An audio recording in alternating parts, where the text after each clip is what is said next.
اب دوبارہ کبھی اٹھ نہیں سکتا تھا۔ کیا یہ ہوتا ہے انجام؟ اتنا بھیانک اور خوفناک۔ وہ اسے کفن دے کر بنا کسی جنازے کے دفنا چکا تھا، بالکل خاموشی سے۔ یا شاید یہی احمد کی کہانی کا انت تھا، سیاہ، خوف زدہ کر دینے والا۔ اس سارے عرصے میں اسے ٹی وی دیکھنے کا وقت نہیں مل سکا تھا، لیکن دوسری جانب اپنی اسٹڈی میں برا جمان سامنے چلتے ٹی وی پر خبریں دیکھتا رمیز اپنی جگہ پر کھول کر آگے ہو بیٹھا تھا۔ وہ شاہی پر ڈھا رہا تھا کیونکہ اس نے جلد بازی میں سی سی ٹی وی فوٹیج کو کور اپ کرنے کے بجائے کام بہت بے ڈھنگے طریقے سے کیا تھا۔ اسے جو خبر ٹی وی پر چلوانی تھی وہ نہیں چل سکی تھی۔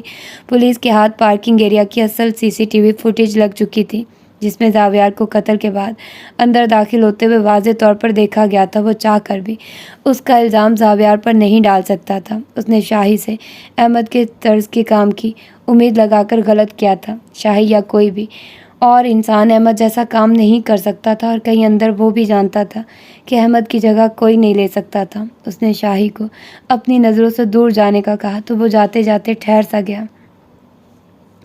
احمد سر کا نام احمد لغاری تھا یا پھر احمد سلطان، کچھ جگہوں پر لغاری اور کچھ جگہوں پر سلطان۔ ایک اسی بات نے شاہی کو بے چین کر رکھا تھا۔ رمیز نے اس بے وقوف کی جانب دیکھا تھا۔ سلطان نام کے ساتھ یہاں رہنا ممکن نہیں تھا۔ وہ جب میرے پاس کام کرنے آیا تو میں نے یہی شرط رکھی تھی کہ تمہیں اپنا سر نیم تبدیل کرنا پڑے گا۔ وہ میرے لیے جیسے دوبارہ پیدا کیا گیا انسان تھا، جس کا اس کے ماضی سے کوئی تعلق نہیں تھا، اس نے ٹھنڈی آواز کے ساتھ کہہ کر اپنی پشت کرسی سے ٹکائی تو شاہی سمجھ کر سر ہلاتا باہر کی جانب بڑھ گیا۔ وہ اب بے حد خاموش نگاہوں سے زاویار کی چلتی فوٹیج سامنے ٹی وی پر دیکھ رہا تھا۔ اس کی ٹھنڈی آنکھوں میں سا تاثر گہرا ہوتا جا رہا تھا۔ کل رات سے حرم غائب تھا۔ سہیل اس سے کئی دفعہ رابطہ جوڑنے کی کوشش کر چکے تھے، لیکن وہ فون نہیں اٹھا رہا تھا۔ اس کا نمبر بن جا رہا تھا۔ دوپہر سر پر آن کھڑی ہوئی تھی اور روہیلا کو حرم کے موجود نہ ہونے کی فکر کھائے جا رہی تھی۔ آپ اس کے دوستوں سے فون کر کے کیوں نہیں پوچھ رہے سہیل؟ اتنی لاپرواہی کا مظاہرہ تو اس نے کبھی نہیں کیا۔ کمرے میں دائیں سے بائیں ٹہلتے سہیل کو انہوں نے 10ویں دفعہ باور کروایا تو وہ گہرا سانس بھر کر رہ گئے۔ اس کا ایک ہی دوست تھا، سارنگ، جس سے وہ معلوم کر چکے تھے۔ سارنگ کو اس کے بارے میں کچھ پتہ نہیں تھا۔ وہ ایجنسی بھی فون کر کے پوچھ چکے تھے، لیکن جواب نہ دارد۔ اگر وہ ان جگہوں پر نہیں تھا تو پھر آخر وہ گیا کہاں تھا؟ کہیں اندر سہیل آہستگی سے پریشان ہوتے جا رہے تھے۔ وہ حرم اور رمیز کے درمیان چلتی چپکلش سے بے خبر نہیں تھے۔ شاید یہی بات اندر ہی اندر انہیں اب کھا رہی تھی، لیکن اس کا ذکر روہیلا سے کرنا سراسر بے وقوفی تھا۔ شام تک آ جائے گا، تمہیں پریشان مت ہو، بارات ہے شام کو، اس کی تیاریوں پر توجہ دو۔ اگر وہ شام تک بھی نہیں آیا تو کیا ہم اس کے بغیر عدل کی بارات لے جائیں گے؟ وہ پھیلی آنکھیں لیے پوچھ رہی تھی۔ سہیل نے گہرا سانس بھر کر انہیں دیکھا۔ ظاہر ہے ہم پہلے ہی اس کی وجہ سے مہندی کی تقریب آگے کر چکے ہیں، مزید ہم فنکشنز ڈیلے کرنے کی پوزیشن میں نہیں ہیں۔ اسے آنا ہوگا تو آ جائے گا، نہیں تو بارات اس کی نہیں عدیل کی ہے۔ ان کے جواب پر روہیلا نے اپنی آنکھیں کچھ اور پھیلائی تھی۔ ہو سکتا ہے کہ وہ کسی مصیبت میں پھنس گیا ہو۔ آپ کو ہر وقت اسے شک کی نگاہ سے دیکھنا کیا ضروری ہے؟ میں اس پر شک نہیں کر رہا روہیلا، خدا کے لیے میرا دماغ مزید مت خراب کرو، میں کوشش کر رہا ہوں اس سے رابطہ کرنے کی۔ وہ بیڈ پر آ کر بیٹھے تو روہیلا بوجھل دل کے ساتھ اٹھ کر کمرے سے باہر چلی آئی۔ کمرے کے باہر کان لگائے ثانیہ کھڑی تھی اور وہ اندر ہوتی گفتگو بھی سن چکی تھی۔ بھائی کہاں ہے موم؟ مجھے نہیں پتا تمہارا بھائی کہاں ہے۔ وہ مزید بات کرنا نہیں چاہتی تھی، اسی لیے آگے بڑھ گئی۔ ثانی چند پل پریشانی سے کمرے کے بند دروازے کو دیکھتی رہی، پھر اپنے کمرے کی جانب بڑھ آئی۔ گھر مہمانوں سے بھرا تھا اور وہ یقیناً ان سب کو یہ بات نہیں بتا سکتی تھی۔ اس نے دروازہ واگ کیا اور پھر چپ چاپ سی آگے بڑھ آئی۔ بیڈ پر بیٹھی ہی تھی کہ اپالو اس کے قدموں میں لوٹنے لگا۔ وہ اب جھک کر اسے اپنے ہاتھوں میں اٹھا رہی تھی۔ اسی پہر اس کا دروازہ بجا تو اس نے چونک کر ادھر دیکھا۔ وہاں وجدان کھڑا تھا، جینز اور بٹن شرٹ پر سویٹر پہنے، نظر کا چشمہ آنکھوں پر لگائے، کتاب ہاتھ میں تھامے۔ تمہیں کیا ہوا؟ وہ کمرے میں چلا آیا تھا، پھر چہرہ جھکا کر اسے دیکھا۔ شاید وہ اسے کتاب میں موجود کچھ اہم معاملات فراہم کرنے آیا تھا، لیکن اس کا اترا چہرہ دیکھ کر وہ پوچھے بغیر نہ رہ سکا۔ ثانیہ نے سر اٹھا کر اسے دیکھا۔ بھائی پتہ نہیں کہاں چلے گئے ہیں۔ وہ اب چہرہ جھکایا پالو کے بالوں کو سلاتی کہہ رہی تھی۔ کون سے بھائی؟ حرم بھائی، اس کے جواب پر وہ اس کے ساتھ آ بیٹھا تھا۔ پھر کتاب ایک جانب رکھی، اسے بغور دیکھا۔ حرم بھائی کہاں جا سکتے ہیں؟ یہیں ہوں گے۔ وہ نہیں ہے یہاں، ڈیڈ انہیں صبح سے فون کر رہے ہیں لیکن ان کا نمبر بند جا رہا ہے۔ تو کیا ہو گیا؟ ہو سکتا بیٹری ڈیڈ ہو گئی ہو، فون بند ہو گیا ہو، وہ کسی ایسی جگہ پر ہو جہاں سگنلز کا مسئلہ ہو، یا ان کے ساتھ کوئی حادثہ ہو گیا، وہ خود رابطہ کر لیں گے، وہ بچے نہیں ہیں۔ اس نے لمحے میں جیسے اس کے مسئلے کو چٹکی بجاتے ہوئے حل کیا تھا۔ تم نہیں سمجھ رہے، اس نے اس کی باتیں اگلے ہی پل رد کر دی تھی۔ میں کیا نہیں سمجھ رہا؟ بھائی اور ڈیڈ کے درمیان بزنس ایشوز چل رہے ہیں، ہو سکتا ہے کہ بھائی ڈیڈ سے ناراض ہو کر چلے گئے ہوں۔ وجدان اسے حیرت سے منہ اٹھائے دیکھنے لگا تھا، پھر ہنس دیا۔ وہ ٹین ایجر نہیں ہے کہ ناراض ہو کر گھر چھوڑ جائیں گے، وہ حرم بھائی ہیں، انہیں کوئی مسئلہ ہوگا تو وہ اسے حل کریں گے، نہ کہ یوں بھاگ جائیں گے۔ اور جہاں تک میں انہیں جانتا ہوں، وہ جذبات میں آ کر گھر چھوڑنے والے انسان ہرگز نہیں ہیں، اسی لیے تم ریلیکس ہو جاؤ۔ ثانیہ کو اس کی وضاحت نے ذرا متاثر نہیں کیا تھا، وہ شاید اس نہج پر سوچنا ہی نہیں چاہتی تھی۔ بھائی گھر چھوڑ گئے تھے تو ڈیڈ کی وجہ سے ہی گئے ہوں گے، یہ وجدان کیا فضول بات کر رہا تھا۔ تم لڑکیاں اتنی ڈرامیٹک اور ایموشنل کیوں ہوتی ہو؟ کیا ہر واقعے کو جذبات کی اینک لگا کر دیکھنا ضروری ہے؟ غیر جانبداری اور ریشنل ہو کر کیوں نہیں سوچ سکتی تم لڑکیاں؟ وہ واقعتاً جاننا چاہتا تھا۔ ثانیہ نے اسے آنکھیں سکیڑ کر خفگی سے دیکھا تھا۔ اپالو اس کے ہاتھوں سے اتر کر باہر بھاگ گیا تھا۔ میں تمہاری اینک توڑ دوں گی۔ دیکھو دیکھو، مجھے کسی منطقی جواب سے قائل کرنے کے بجائے تم وائلنس پر اتر رہی ہو۔ کیا سب لڑکیاں ایسی ہی ہوتی ہیں؟ ایک پھوپھو ہیں تو انہیں جذبات میں آ کر لوگوں کو چانٹے لگانے سے فرصت نہیں، اور ایک تم ہو کہ ہر بات کو اپنا ہی رنگ دے دیتی ہو۔ وجدان انصاری، ثانیہ سے مزید اس کی تیزی سے چلتی زبان کو سہارنا مشکل ہونے لگا تھا۔ مان لو کہ لڑکیاں جذباتی ہوتی ہیں، میں اب واقعی تمہاری اینک توڑ دوں گی تاکہ تم اگلے کئی دنوں تک اپنی منحوس کتابوں کو ہاتھ نہیں لگا سکو۔ میں نے دیکھا ہے کہ تم کے ذہین لڑکے اکثر اندھے ہوتے ہیں۔ اس نے آخر میں مسکرا کر اس کی اینک پر چوٹ کی تو وجی کی آنکھوں میں حیرت ابھری۔ اندھے؟ مادام ہمیں دنیا دکھتی ہے، بس تھوڑی دھندلی دکھتی ہے، ہمارے چشمے کے پیچھے موجود آنکھیں زندگیاں مفلوج کرنے کی صلاحیت رکھتی ہیں۔ ذہین سی پر اعتماد آنکھوں سے اسے دیکھتے ہوئے کہا تو ثانیہ نے بامشکل گہرا سانس لیا۔ مجھے اپنی زندگی مفلوج نہیں کروانی، اسی لیے یہاں سے چلے جاؤ۔ تم کیا جانو کہ ہماری دھندلی آنکھیں کتنی اہم ہوتی ہیں؟ تمہیں اس معاملے میں جذباتی ہونے کی ضرورت نہیں، مجھے پتہ ہے تم اندھے ہو۔ وہ اب اسے چڑھا رہی تھی اور وہ تو منہ کھولے دیکھ رہا تھا اسے۔ میں اندھا نہیں ہوں۔ اوہ، تم لڑکے اتنے ڈرامیٹک اور ایموشنل کیوں ہوتے ہو؟ سیدھے سے مجھے قائل کیوں نہیں کر لیتے اس معاملے میں؟ تم مجھے اندھا کہو گی تو میں کیسے قائل کروں گا تمہیں؟ خفا ہو کر پوچھا تھا۔ ساتھ ہاتھ بھی باندھ لیے تھے۔ ثانیہ کو اسے دیکھ کر بے ساختہ ہی ہنسی آئی تھی۔ دیکھا، ہم جس چیز کے بارے میں حساس ہوتے ہیں اس کے بارے میں ریشنل ہونا یا غیر جذباتی ہونا ہمارے لیے بہت مشکل ہوتا ہے۔ میں بھائی کے لیے حساس ہوں، اسی لیے مجھے ان کے بارے میں غیر جانبدار خیالات نہیں آتے۔ میں ہمیشہ ڈر جاتی ہوں کہ کہیں انہیں کچھ ہو نہ گیا ہو، کہیں وہ ہم گھر والوں سے کسی بات پر ناراض نہ ہو گئے ہوں۔ کیا تمہیں پتہ ہے کہ حرم بھائی دل میں بغض رکھتے ہیں؟ وہ آسانی سے کچھ نہیں بولتے، وہ ہر بات یاد رکھتے ہیں اور ایسے لمحے سے کبھی نہیں چوکتے جہاں انہیں وہ پچھلی بات استعمال کرنے نہ آتی ہو۔ میں حیران ہوں کہ کیا سارے شوٹرز ایسے ہی ہوتے ہیں؟ وہ اسے دیکھتی پوچھ رہی تھی۔ وجدان نے متعجب سے ابرو اونچے کیے تھے۔ کیا تم جانتی ہو کہ وہ شوٹر ہیں؟ اسے لگا تھا کہ اس حقیقت سے محض چند ہی لوگ واقف تھے۔ ثانیہ نے سر اس بات میں ہلایا تھا۔ گھر میں صرف میں اور ڈیڈ جانتے ہیں اس بارے میں، مام اور بڑے بھائی نہیں جانتے۔ شاید وہ کبھی اس بات پر یقین ہی نہیں کر سکتے کہ حرم بھائی بندوق جیسی کسی چیز کو استعمال بھی کر سکتے ہیں۔ اس کے جواب پر وہ سیدھا ہو بیٹھا تھا، لبوں پر ہلکی سی مسکراہٹ ابھری تھی۔ ایجنسی میں خاصے مشہور ہیں وہ اپنی شوٹنگ سکلز کی وجہ سے۔ جانتی ہوں، وہ ہر وقت خود کی خود ہی تعریف کرتے رہتے ہیں۔ اس کی بات پر وجدان نے سر تائیدی انداز میں ہلایا تھا۔ اسے حرم کا خود پسند ہونا معلوم تھا۔ کوئی اگر آپ کی تعریف نہ کرے تو آپ خود اپنی تعریف کر لیں، یہ جملہ اس نے ایک بار حرم کے منہ سے سنا تھا۔ کیا تم ان کے دوست زاویار سلطان کو جانتی ہو؟ ثانیہ نے ناسمجھی سے اس کی جانب دیکھا، پھر کچھ یاد آنے پر جلدی سے سر ہلایا۔ وہ حیران ہوا تھا۔ ہاں، کیسے؟ ڈاکٹر سارنگ کے کلینک میں ملاقات ہوئی تھی ان سے، خاصے خاموش لگ رہے تھے مجھے تو وہ۔ زاویار کا نام سنتے ہی اس کے ہاتھوں میں درد سا ہونے لگا تھا۔ اف، کتنا ظالم ٹرینر تھا وہ۔ خاموش؟ وہ نہ ہی بولے تو بہتر ہے، چھوٹے جملوں سے بڑے زخم دیتے ہیں وہ۔ تم سے ایسا کیا چرا لیا کہ تم اتنا خفا ہو رہے ہو؟ وہ اس کے رد عمل پر حیران ہوئی تھی۔ وجہ اگلے ہی پل اٹھ کھڑا ہوا۔ اپنی عزت افزائی کی تفصیلات میں جانا اس کے لیے کوئی خوشگوار بات نہیں تھی۔ زخم دیتے ہیں یا زخم بھرتے ہیں، بعض دفعہ زبانیں کڑوی ہوتی ہیں لیکن ان کا بول انسان کو اندر کہیں سے منمل کر رہا ہوتا ہے۔ بعض زبانیں میٹھی ہوتی ہیں لیکن ان کے جملے انسان کو اندر کہیں زہر دے رہے ہوتے ہیں۔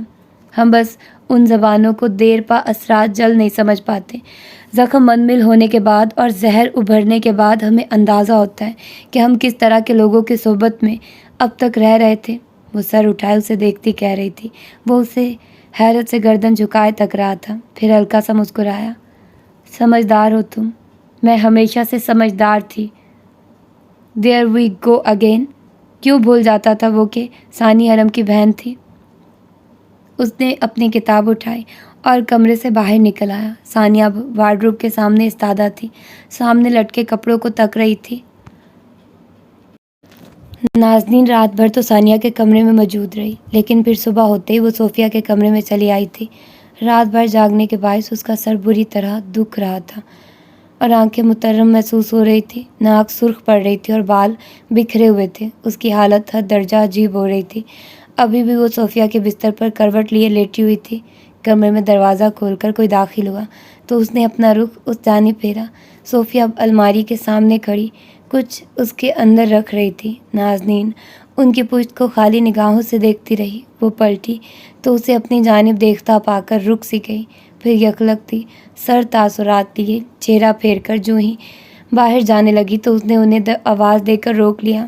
اس کی آواز رونے کے باعث بیٹھی ہوئی تھی اور حلق جیسے اندر تک زخمی ہو چکا تھا۔ وہ ٹھہر گئی تھی، اسے پلٹ کر دیکھا۔ کیا آپ مجھ سے اب تک ناراض ہیں امی؟ اس کی آنکھیں جانے کیوں بھیگ رہی تھی۔ صوفیہ نے اس کی ایسی حالت دیکھی تو دل پگھل سا گیا۔ وہ اگلے ہی پل خاموش چہرہ لیے آگے چلی آئی تھی۔ کوئی فرق پڑتا ہے تمہیں میری ناراضگی سے؟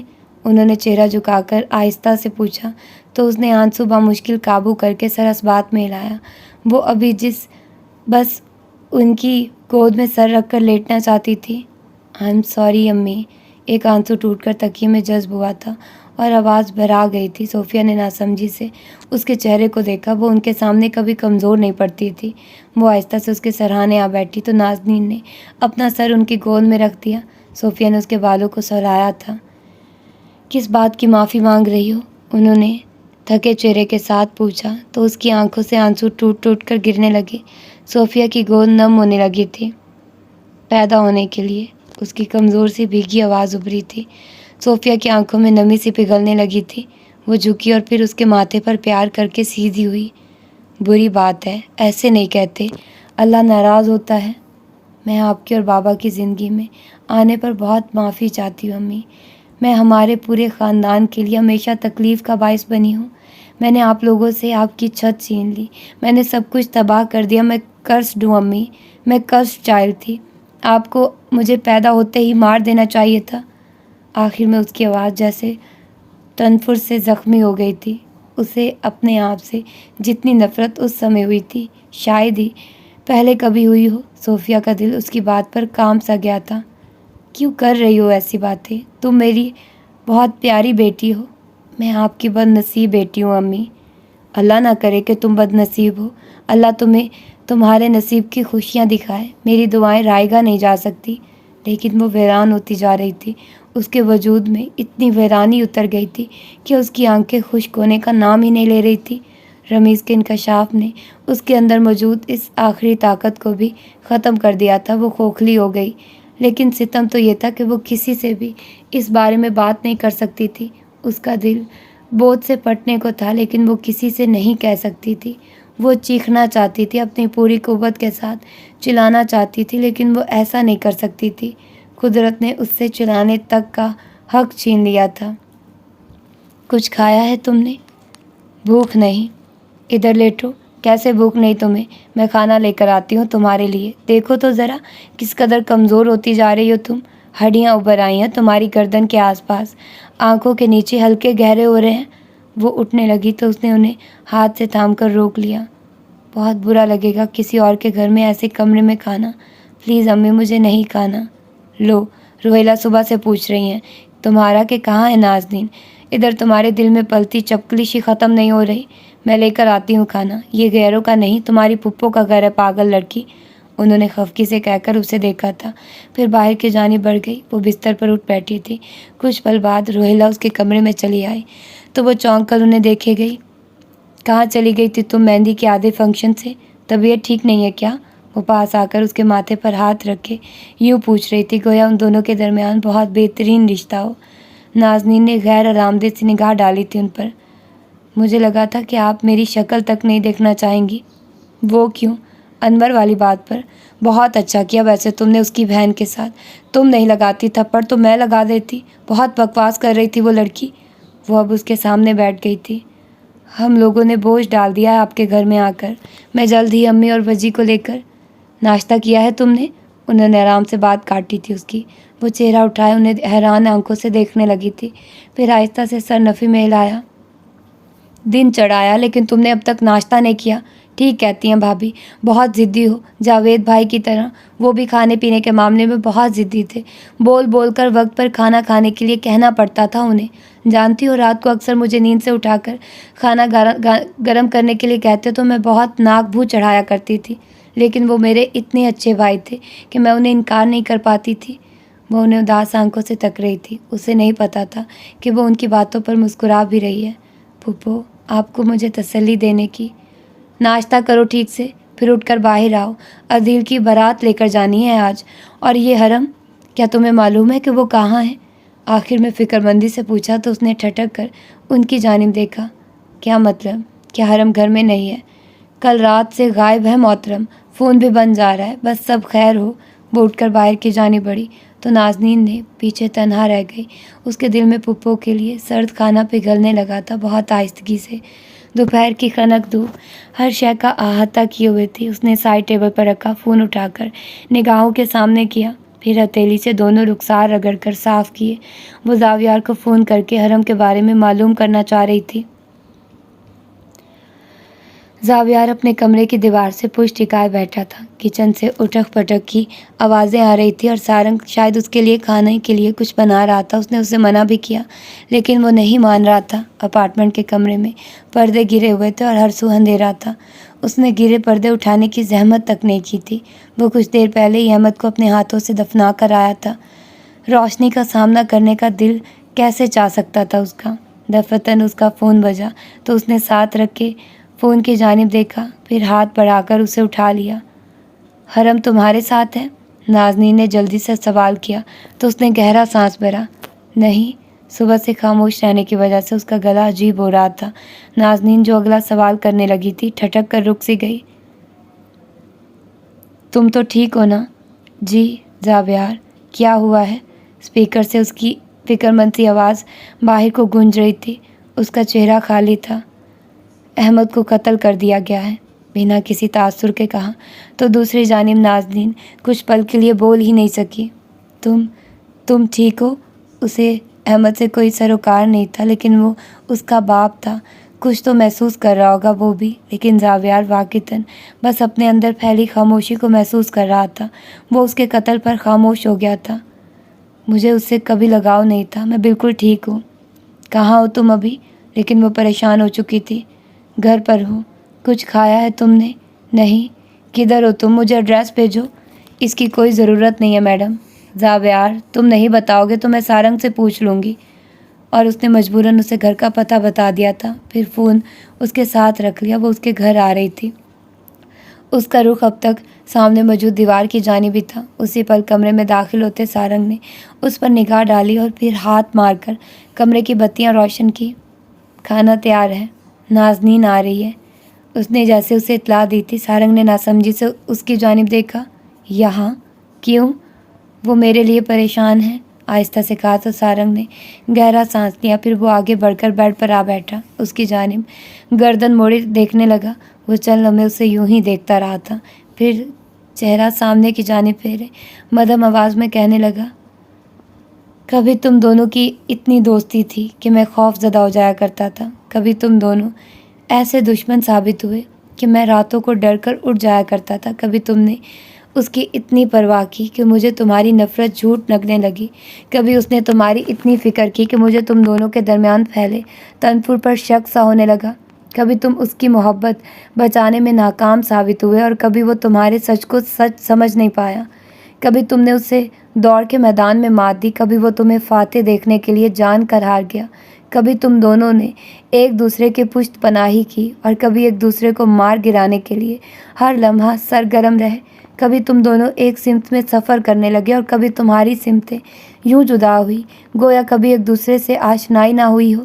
کبھی تم دونوں ایک دوسرے پر نشانے رکھتے رہے اور کبھی ایک دوسرے کو ہی نشانہ بنانے لگے. اور اب تم دونوں ایک ہی لڑکی کو چاہنے لگے ہو, ایک ایسی لڑکی کو جس کے ارد گرد موت کی سرگوشیاں پھیلی ہوئی ہیں. کیا تم دونوں کبھی نارمل دوست نہیں بن سکتے؟ کیا تم اتنی اب نارمل دوستی رکھنا ضروری ہے؟ اتنی وضاحت پر زاویار اسے چند پل دیکھتا رہا تھا اور پھر وہ اس صبح پہلی دفعہ مسکرایا تھا. مسکراتے ہوئے اس کا وجیح چہرہ کچھ اور پرکشش لگنے لگا تھا. پاگل ہو تم, اتنی آسان دوستی کو تم نے اتنا مشکل بنا دیا. ہم دوست بنے, پھر ہمارے درمیان لڑائی ہوئی, اب ہم پھر سے دوست بن گئے ہیں, بس یہ ہوا تھا. سارنگ مسکرا دیا تھا, پھر چہرہ اس کی جانب گھمایا. حرم سے رابطہ ہوا تمہارا؟ وہ دونوں صبح سے ہی اسے فون کر رہے تھے لیکن اس کا نمبر بن جا رہا تھا. اس نے نفی میں سر ہلا کر موبائل نگاہوں کے سامنے کیا. وہاں پر حرم کی کال کا شائبہ تک نہ تھا. اسے تو اب تک پتہ چل گیا ہوگا, وہ آیا کیوں نہیں پھر ابھی تک؟ عجیب ہے.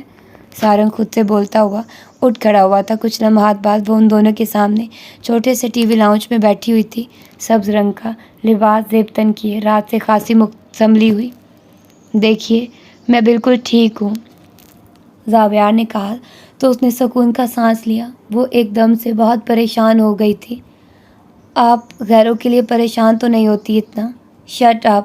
اس نے اچھے بچوں کی طرح اپنا منہ اگلے ہی پل بند کر لیا تھا.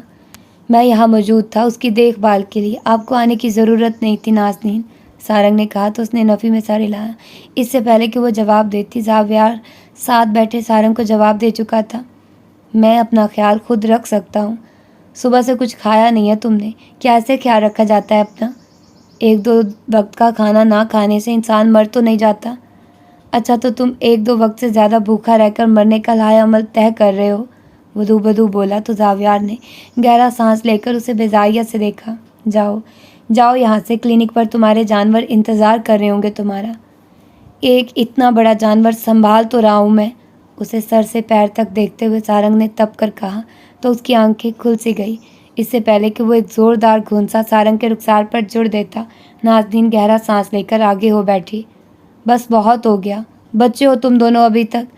اس کی ڈانٹ پر وہ دونوں یکدم ہی خاموش ہوئے تھے. جو رات کو رمیز نے کہا, کیا وہ سچ ہے؟ کیا حرم کو واقعی مجھے بچانے کا اسائنمنٹ ملا تھا؟ کیا اس نے میرے بھائی سے سچ میں وعدہ کیا تھا؟ کیا تم دونوں میرے بابا کی؟ ایک پل کو حلق میں جیسے کچھ اٹک سا گیا تھا. میرے بابا کے قتل سے واقف تھے؟ وہ ڈھیروں نمی ضبط کیے پوچھ رہی تھی. زاویار نے بھاری دل کے ساتھ سر ہلا دیا تھا. وہ کچھ پل اسے دیکھتی رہی بالکل بنجر نظروں سے, پھر تھوک نکل کر پیچھے ہو بیٹھی. اسے سمجھ نہیں آیا کہ مزید کیا بات کرے. احمد کا قتل کس نے کیا؟ وہ تو رمیز کا خاص آدمی تھا, کوئی اسے قتل کیسے کر سکتا ہے؟ احمد کو کوئی ہاتھ نہیں لگا سکتا تھا سوائے رمیز کے. اور اس کے جواب پر وہ آنکھیں کھولے اسے دیکھنے لگی تھی. وہ پاگل ہو گیا ہے, وہ اپنے آس پاس پلتے ہر انسان کو مار دے گا, وہ کریزی ہوتا جا رہا ہے. زاویار تلخی سے مسکرایا تھا. کیا یہی سزا نہیں ہوا کرتی زمینی خداؤں کی کہ وہ خود ہی اس دنیا کو اجاڑ دیتے ہیں جس سے وہ حکمرانی کرنا چاہتے ہیں؟ اپارٹمنٹ اس کے جواب پر خاموشی چھا گئی تھی. پھر نازنین پریشانی سے ان دونوں کی جانب متوجہ ہوئی تھی. کیا تم دونوں کا حرم سے کوئی رابطہ نہیں ہوا؟ وہ رات سے غائب ہے, فون بھی نہیں اٹھا رہا, وہ ٹھیک تو ہوگا نا؟ رمیز کی جارحانہ سی طبیعت اب اسے واقعتاً پریشان کر رہی تھی. زاویار اس کی بات سن کر ابرو باہم ملاتا سیدھا ہو بیٹھا تھا. کیا وہ گھر پر نہیں؟ سارنگ بھی حیران ہوا تھا. نازنین نے نفی میں سر ہلایا تو اس نے اپنا موبائل نگاہوں کے سامنے کیا. وہاں پر اب بھی کوئی کال موجود نہیں تھی.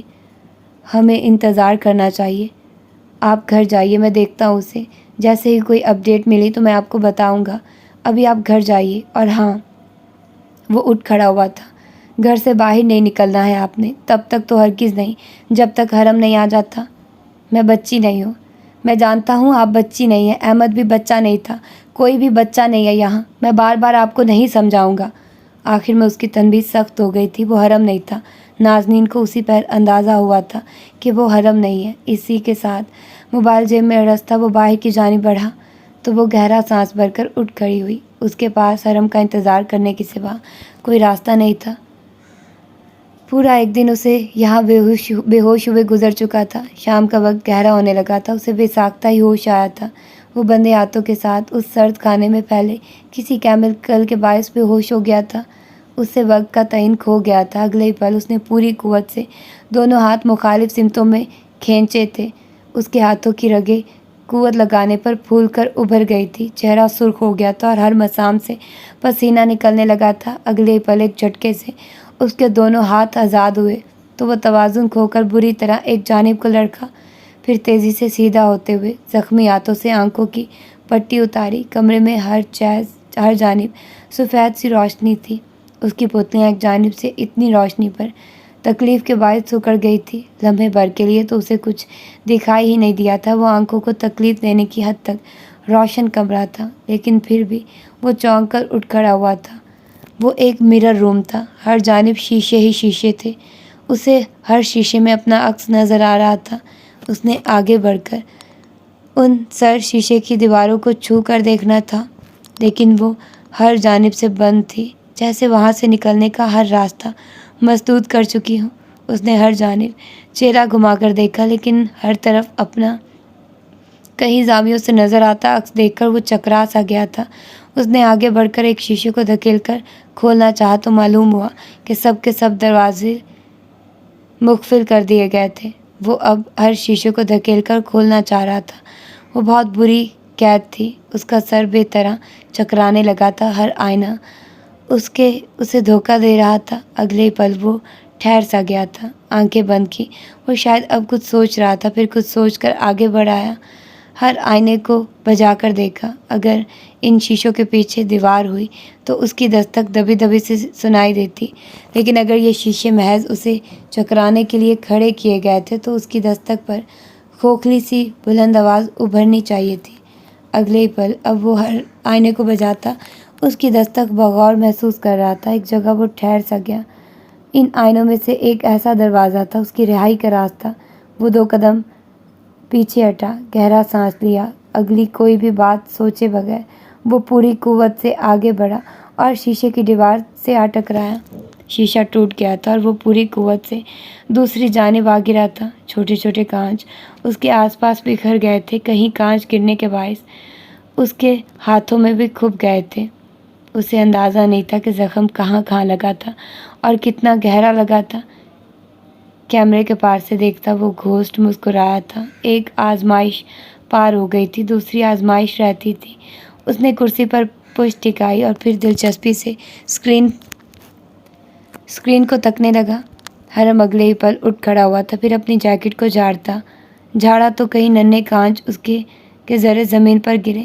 اس کے سامنے ایک قدیم دیوار تھی جس پر سبز بیلوں کا جال سا تھا۔ وہ آگے بڑھ آیا۔ ابھی اس نے اس دیوار کو چھوا ہی تھا کہ بہت سی قدموں کی چاپ پر چونک کر چہرہ پھیرا۔ اب وہ دیوار کی جانب پشت کیے کھڑا تھا اور اس کے مقابل 10 لڑکے ایجنسی کے لباس میں ایستادہ تھے۔ وہ سب تربیت یافتہ تھے اور ان سب کے ہاتھوں میں میٹل راڈز موجود تھی۔ اس نے تلخی سے مسکرا کر سانس لیا تھا۔ کیا تمہارے باس نے مجھے مارنے کا حکم دیا ہے؟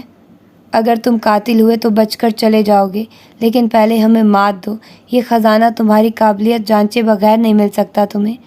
ان میں سے ایک بولا تھا۔ ان سب کے ہاتھوں میں ہتھیار تھے اور وہ خالی ہاتھ تھا۔ ہتھیاروں کے ساتھ خالی ہاتھ رکھنے والے پر حملہ کرنا مردانگی کے خلاف ہے۔ کیا تم سب نامرد ہو؟ اس کی بات پر اگلے ہی لمحے سامنے شیشے کی ٹوٹی دیوار سے وہ گھوسٹ داخل ہوا تھا۔ اسے سرد مسکراتی نگاہوں سے دیکھتا رہا۔ زبان بہت چلتی ہے تمہاری، انگلیاں بھی بہت تیزی سے چلنا جانتی ہیں ٹریگر پر۔ کیا اتنا چاہتے ہو اس لڑکی کو؟ گھوسٹ کے سوال پر اس کی آنکھیں سرد ہوئی تھی۔ وہ قریب چلا آیا تھا۔ لڑکوں سے بے ساختہ ہی لوہے کی راڈز اس کے اور گھوسٹ کے درمیان رکھی تھی۔ یہ اندھیا تھا کہ وہ اس سے آگے نہیں بڑھ سکتا تھا۔ اگر میں اسے مار دوں تو لطف اندوز ہو کر پوچھا تھا۔ اسے اسی پل احساس ہوا تھا کہ یہ آنکھیں اس کی آنکھوں سے کتنی مماثلت رکھتی تھی۔ دانت جما کر رکھنے کے باعث اس کی کن پٹی کی رگیں ابھر آئی تھی۔ اتنی گولیاں ماروں گا تمہیں کہ گنتی نہیں کر پاؤ گے۔ اگلے ہی پل اس نے سامنے کھڑی لڑکے سے ایک راڈ چپٹی تو وہ اس کے ہاتھ میں آ گئی۔ اتنی تیزی سے اس نے وہ راڈ ہاتھ میں لی تھی کہ خالی ہاتھ کھڑے لڑکے کا منہ کھل چکا تھا۔ سوری، لیکن میں نامرد نہیں بننا چاہتا تھا۔ اگلے پل وہ گھوما تھا، پھر اپنے اور ان 10 لڑکوں کے درمیان راڈ والا ہاتھ لمبا کیا۔ چرچ کی قدیم دیواریں اس کی مردانگی پر شاہد تھی۔ وہ بھوری آنکھوں میں برف کی سی ٹھنڈک لیے اپنے مقابل کھڑے لڑکوں کو تک رہا تھا، اور اگلے پل وہ ان 10 لڑکوں کو گھما کر راڈ سے مار رہا تھا۔ کئی دفعہ اسے راڈ بری طرح لگی تھی، کئی دفعہ وہ گر کر اٹھا تھا۔ سانس پھولنے کی آوازیں چرچ کے اندر گونجنے لگی تھی۔ مقابلہ رک چکا تھا اور ایک تھا، اور اب اس کے مقابل 6 لڑکے تھے۔ باقی کے 4 زخمی ہونے کے باعث ادھر ادھر گرے زمین پر لوٹ رہے تھے۔ اس نے لوہے کی راڈ پھینک دی، پھر جیکٹ کی آستین سے ہونٹ سے نکلتا خون رگڑا۔ اس کے چہرے پر زخموں کے نشان جا بجا لگے تھے۔ اگلے ہی پل 6 لڑکوں نے بھی راڈز پھینک دی تھی۔ اب وہ ان سے مکوں اور لاتوں سے لڑ رہا تھا۔ پیچھے کسی وقت میں وہ تالوت کے ساتھ ایجنسی کے چھوٹے سے کمرے میں موجود مشق کر رہا تھا۔ اس کے ہاتھوں پر بری طرح لگ رہی تھی اور انگلیاں زخمی ہو کر دکھنے لگی تھی، لیکن رہائی ممکن نہیں تھی۔ گھوسٹ اسے لڑتا ہوا دیکھتا رہا۔ اسے اندازہ نہیں ہو سکا کہ وہ کب سے لڑ رہا تھا اور اسے مزید کتنا لڑنا تھا۔ زاویہ رات کی تاریکی میں ہر جانب اسے تلاش کر رہا تھا۔ وہ ہسپتالوں، سرد خانوں، یہاں تک کہ گلیوں میں بھی اسے ڈھونڈتا پھر رہا تھا۔ ولیمے کی تقریب اپنے عروج پر تھی، لیکن گھر کا کوئی بھی فرد اس جانب متوجہ نہیں تھا۔ وہ سب حرم کی وجہ سے بری طرح پریشان ہو رہے تھے۔ اب وہ مہندی کے بعد سے غائب تھا اور اب تک اس کی کوئی بھی اطلاع گھر والوں کو نہیں مل سکی تھی۔ نازنین ہال کے دروازے پر نگاہیں جمائے اس کے پلٹ آنے کا انتظار کرتی رہی تھی، یہ جانے بغیر کہ وہ اس کے لیے بری طرح زخمی ہو کر بھی لڑ رہا تھا۔ چرچ میں موجود اب اس کے مقابلے پر 3 لڑکے تھے۔ ان تینوں نے راڈز اٹھا لی تھی۔ اگلے ہی پل اس نے آگے بڑھ کر وار کرنا چاہا تو لوہے کی راڈ اس کی کن پٹی پر پوری قوت سے ماری گئی۔ اس کے ابرو سے خون آنے لگا تھا، ہونٹ سوج گیا تھا اور کان سے بھی خون نکل کر کندھے پر گر رہا تھا۔ وہ بے ساختہ ہی گھٹنوں کے بل جھکا تھا، اس کا سر بری طرح چکرا رہا تھا۔ اسے کمزور پڑتا دیکھ کر ایک اور راڈ کا وار اس کی پشت پر کیا گیا تھا تو وہ اوندھے منہ آگے کو جا گرا۔ اس کے آگے چرچ کی سیاہی دھندلا رہی تھی، منہ سے خون نکل کر خاک آلود زمین پر گر رہا تھا۔ میں وعدہ کرتا ہوں آپ کی بہن کی حفاظت کروں گا۔ دماغ کے پچھلے حصے میں سے اسے اپنی کم سنی کا عہد سنائی دیا تھا۔ اس نے زمین پر ہاتھ رکھ کر اٹھنا چاہا تو اگلے ہی پل اسے زوردار راڈ ماری گئی۔ وہ زمین کے ساتھ پھر سے بری طرح آ لگا تھا۔ کیا آپ نازنین آپی کو پسند کرتے ہیں؟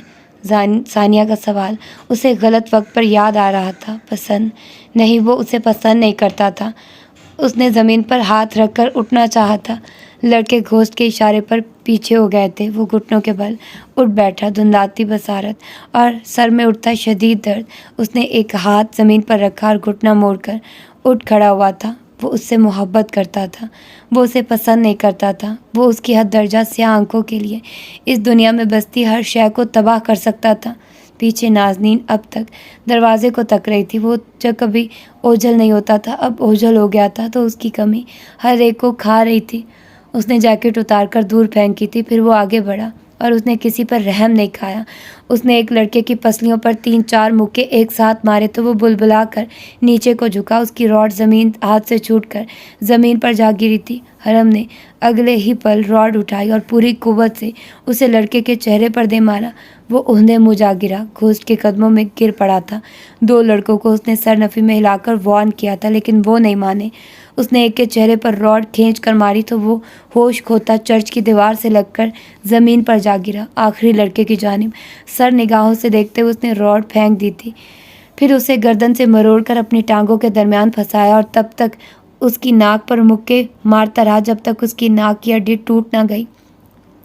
جب وہ تڑپ کر بے ہوش ہوا تو اس نے اس کا سر چھوڑ دیا، پھر پلٹ کر گھوسٹ کی جانب دیکھا۔ کیا تم مرے نہیں تھے؟ اپنے باپ سے جا کر پوچھنا کہ کیا کبھی اس نے میرا جنازہ ادا کیا تھا؟ تو پھر تم اب تک زندہ کیسے ہو؟ سلیمان عروبی سامنے کھڑا سلیمان مسکرایا تھا۔ وہ وہی تھا جو کسی وقت میں نجی ایجنسی کا گن مین تھا، وہ وہی تھا جو طالوت کو اب تک حکم دیتا رہا تھا، وہ وہی تھا جو اس کے پیچھے اب تک تھا۔ وہ نجی ایجنسی کا گن مین تھا۔ مجھے ایجنسی والے علالت کے دنوں میں اٹھا گئے تھے، بس اسی طرح تب سے زندہ رہا ہوں میں۔ کب سے پیچھا کر رہے ہو میرا؟ جب سے تم پیدا ہوئے ہو۔ کیا ارادہ ہے تمہارا تمہیں بچانے کا؟ کیا تم وہی نہیں ہو جس نے طالوت سے میرے اسائنمنٹ کا ذکر زاویار کے سامنے کرنے کا کہا تھا؟ اور اس کے یکلخت پکڑ لینے پر سلیمان ساکت رہ گیا تھا۔ کچھ شک نہیں کہ تم بہت ذہین ہو۔ میں جانتا ہوں تم کیا کرنا چاہ رہے ہو۔ اچھا، اور کیا کرنا چاہتا ہوں میں؟ تم زاویار کو میرے اعمال کا ذمہ دار ثابت کرنا چاہتے ہو۔ یہ اس کی غلطی ہے کہ وہ منظر عام پر چلا آیا۔ اگر وہ نہیں آتا تو میں کوئی اور اسکیپ کوڈ تلاش کرتا۔ مجھے صرف تمہارے تحفظ سے غرض ہے۔ تو احمد غلط نہیں تھا۔ احمد سب جان گیا تھا، اسی لیے مار دیا گیا ہے وہ۔ اس کے انکشاف پر وہ اپنی جگہ ہی جم سا گیا تھا۔ کل رات قتل کر دیا اسے رمیز نے۔ زاویار کو اب کوئی نہیں بچا سکتا، تم بھی نہیں۔ اگلے ہی پل اس نے سلیمان کو حلق سے سختی کے ساتھ پکڑا تھا۔ اس کا سانس رکنے لگا تھا۔ حرم اسے بالکل بے تاثر نگاہوں سے تک رہا تھا، پھر اسے پوری قوت سے دیوار کے جانب دھکا دیا تو وہ اوندے منہ دیوار سے جا لگا۔ ابھی وہ اس کی جانب بڑھنے ہی لگا تھا کہ وہ پلٹا اور اسے زوردار لات ماری۔ حرم کی پشت بری طرح دیوار سے جا لگی تھی۔ جو تم کرنا چاہ رہے ہو وہ میں تمہیں کرنے نہیں دوں گا۔ وہ اٹھ کر اس پر دھاڑا تھا۔ سلیمان نے اپنے کپڑے جھاڑے اور پھر سرخ سی سرد نگاہوں سے اسے دیکھا۔ وہ ایک دوسرے کا عکس تھے، ان کی بھوری آنکھیں ایک سی تھیں اور ان میں موجود کاٹ بھی اتنی ہی گہری تھی۔ تم میری ملکیت ہو، تمہیں بچانے کے لیے میں کسی بھی حد تک جا سکتا ہوں۔ اپنا خزانہ لے کر جا سکتے ہو تم۔ امتحان میں کامیاب ہو چکے ہو تم۔ وہ شیشے کی ٹوٹی دیوار کے درمیان سے گزر کر باہر کی جانب بڑھ گیا تھا۔ وہ چند پل اس راستے کو دیکھے گیا۔ اس کا سر زور زور سے چکرا رہا تھا، مستقل چکراتے سر کے باعث اسے متلی ہونے لگی تھی۔ وہ اگلے ہی پل دیوار پر رکھتا سیدھا ہوا۔ اسے اپنا ہوش بحال رکھنا تھا۔ اس نے کئی دفعہ زور زور سے سر جھٹکا اور پھر دھندلی بصارت کے ساتھ بیلوں سے ڈھکی دیوار کی اطراف سے کھلی جگہ سے اس کے پیچھے داخل ہوا۔ دیوار کے پیچھے کی مٹی کچی تھی۔ وہ جھکا اور پھر ہاتھوں سے تیزی کے ساتھ مٹی ہٹانے لگا۔ گڑھا گہرا ہونے کے بعد اسے ایک صندوق دکھائی دیا تھا۔ وہ ٹھہر سا گیا، پھر ہاتھ آگے بڑھا کر صندوق باہر نکالا۔ اسے کھولا تو اندر خاکی سا لفافہ رکھا تھا۔ وہ اب تیزی سے اس خاکی لفافے کو چاک کر رہا تھا۔ ہاتھ میں پراپرٹی کے کاغذات آتے ہی اس نے جیسے سکون کا سانس خارج کیا تھا۔ سر پر گھومتی سرسی رات اس کے لیے بہت بھاری ثابت ہو رہی تھی۔ اسے یہاں سے جلد از جلد نکلنا چاہیے تھا۔ چرچ کے اندر موجود سیاہی خاصی گہری ہوتی جا رہی تھی۔ عبادت گاہ زندگی میں پہلی دفعہ اس کے لیے اتنی سیاہ ثابت ہوئی تھی۔ مہمان ولیمے کی تقریب کے بعد اپنے اپنے گھروں کو پلٹ کر جا چکے تھے۔ اب عروبی ہاؤس کے لاؤنج میں محض گھر کے افراد ہی برا جمان تھے۔ سہیل کا چہرہ غیر معمولی طور پر خاموش لگ رہا تھا اور باقی سب پریشان چہرہ لیے انہی کی جانب متوجہ تھے۔ وہ مہندی کی رات سے غائب تھا اور اس کے ساتھ گھر والوں کا کوئی بھی رابطہ نہیں جڑ سکا تھا۔ پھر وہ اگلے پل اٹھ کھڑے ہوئے۔ سب نے چہرے اٹھا کر انہیں دیکھا تھا۔ کہاں جا رہے ہیں آپ؟ روہیلا نے پوچھا تو سہیل کی جبڑے جم سے گئے۔ پھر انہوں نے شفاعت کو آواز دے کر گاڑی نکالنے کے لیے کہا تو گھر کے سب افراد اگلے ہی پل اٹھ کھڑے ہوئے تھے۔ اس وقت کہاں جا رہے ہیں آپ سہیل؟ تمہارے بھائی کے گھر۔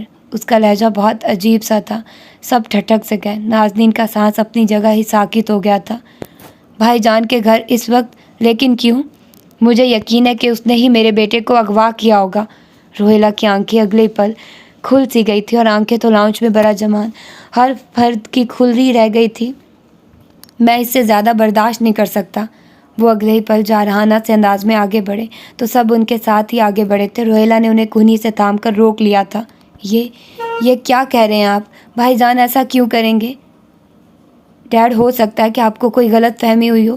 ماموں ایسا کیوں کریں گے؟ وہ تو مجھ سے خود آج حرم کے بارے میں پوچھ رہے تھے۔